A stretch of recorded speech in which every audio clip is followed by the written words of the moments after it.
ये कहानी है गोवर्धन पर्वत की। बचपन में श्री कृष्ण भगवान ने देवराज इंद्र का घमंड तोड़ने के लिए गोवर्धन पर्वत उंगली पर उठाकर मथुरा वासियों को बाढ़ से बचाया था। ऐसा माना जाता है कि गोवर्धन पूजा से दुखों का नाश होता है और दुश्मन अपने छल कपट में कामयाब नहीं हो पाते। ये गोवर्धन पर्वत आज भी मथुरा के वृंदावन इलाके में स्थित है। पुरानी कथाओं के अनुसार पुलस्त्य ऋषि मथुरा में श्री कृष्ण लीला से पहले ही गोवर्धन पर्वत को लाए थे। हिंदू मान्यता के अनुसार पुलस्त्य ऋषि तीर्थ यात्रा करते हुए गोवर्धन पर्वत के पास पहुंचे तो सुंदरता और वैभव देखकर गदगद हो गए और उन्हें साथ ले जाने के लिए गोवर्धन के पिता द्रोणांचल पर्वत से निवेदन किया कि मैं काशी में रहता हूँ, गोवर्धन को ले जाकर वहाँ पूजा करूँगा। पुलस्त्य ऋषि के निवेदन पर द्रोणांचल बेटे के लिए दुखी हुए, लेकिन गोवर्धन के मान जाने पर उन्होंने भी अनुमति दे दी। काशी जाने से पहले गोवर्धन ने पुलस्त्य से आग्रह किया कि वह बहुत विशाल और भारी है, ऐसे में वह उसे काशी कैसे ले जाएंगे। तो पुलस्त्य ऋषि ने तेज बल के जरिए हथेली पर रखकर ले जाने की बात कही। गोवर्धन ने कहा कि वह एक बार हथेली में आने के बाद जहाँ पर भी रखा जाएगा वहीं स्थापित हो जाएगा। आग्रह मानकर पुलस्त्य ऋषि गोवर्धन को हथेली पर रखकर काशी चल पड़े।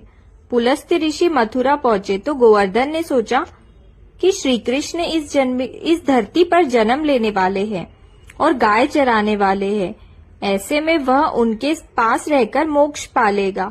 यह सोचकर गोवर्धन ने अपना वजन बढ़ा लिया। उसे उठाने में पुलस्त्य ऋषि को आराम की जरूरत पड़ गई। उन्होंने गोवर्धन पर्वत वहीं जमीन पर रख दिया और सो गए। पुलस्त्य ऋषि जब जागे तो उन्होंने गोवर्धन पर्वत को चलने को कहा, मगर जब गोवर्धन ने अपनी शर्त याद दिलाई तो पुलस्त्य ऋषि नाराज हो गए और उन्होंने गोवर्धन पर छल का आरोप लगाया। गुस्से में पुलस्त्य ने गोवर्धन पर्वत को हर दिन मुट्ठी भर घटने का श्राप दे डाला। पुलस्त्य ने कहा कि तुम्हारी ऊंचाई घटते घटते कलयुग में तुम पूरे के पूरे पृथ्वी में समा जाओगे।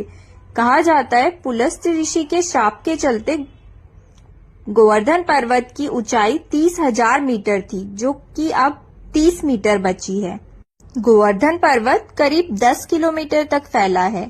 गोवर्धन पर्वत की परिक्रमा 21 किलोमीटर की है। इसे पूरा करने में 5-6 घंटे का समय लगता है। ये पर्वत यूपी और राजस्थान में विभाजित है। हजारों श्रद्धालु गिरिराज की परिक्रमा करते हैं। गोवर्धन पर्वत को गिरिराज पर्वत के नाम से भी जाना जाता है और क्योंकि इसे श्री कृष्ण भगवान ने अपनी छोटी उंगली में 7 दिनों तक उठाए रखा था, इसलिए ब्रजवासियों के लिए इसका महत्व और भी खास हो जाता है। इसी के उपलक्ष्य में गोवर्धन पूजा की शुरुआत हुई और दिवाली के अगले दिन गोवर्धन पर्वत को 56 भोग लगाए जाते हैं। कहा जाता है कि गोवर्धन पर्वत की परिक्रमा करने वालों की सारी मनोकामना पूरी होती है। पूर्णिमा की शुक्ल पक्ष की एकादशी पर सप्तकोशी के लाखों भक्त गिरिराज की परिक्रमा करते हैं और ऐसा माना जाता है कि ऐसा करने से भगवान श्री कृष्ण और राधा रानी का आशीर्वाद मिलता है। जो लोग यह परिक्रमा पूरी करते हैं उन्हें शांति मिलती है और उनकी सारी मनोकामनाएं पूरी होती है। माना जाता है कि गोवर्धन पर्वत के हर छोटे बड़े पत्थर में श्री कृष्ण भगवान का निवास है। यहाँ तक कि जो व्यक्ति गोवर्धन पर्वत की यात्रा करता है उसके समस्त पाप नष्ट हो जाते हैं। साथ ही यह भी माना जाता है कि जो लोग यहाँ परिक्रमा पूरी करते हैं उन्हें सुख शांति का आशीर्वाद मिलता है और उनकी सारी मनोकामनाएं पूरी होती है। गोवर्धन परिक्रमा का पूरा लाभ तभी मिलता है जब आप परिक्रमा के समय मन से सभी प्रकार की चिंता निकालकर केवल भगवान की भक्ति में अपने मन को लगाएं। जो भी लोग गोवर्धन परिक्रमा शुरू करना चाहते हैं उन्हें मानसी गंगा में स्नान जरूर करना चाहिए। इस बात का खास ध्यान रखें कि कभी भी परिक्रमा को बीच में अधूरा ना छोड़े।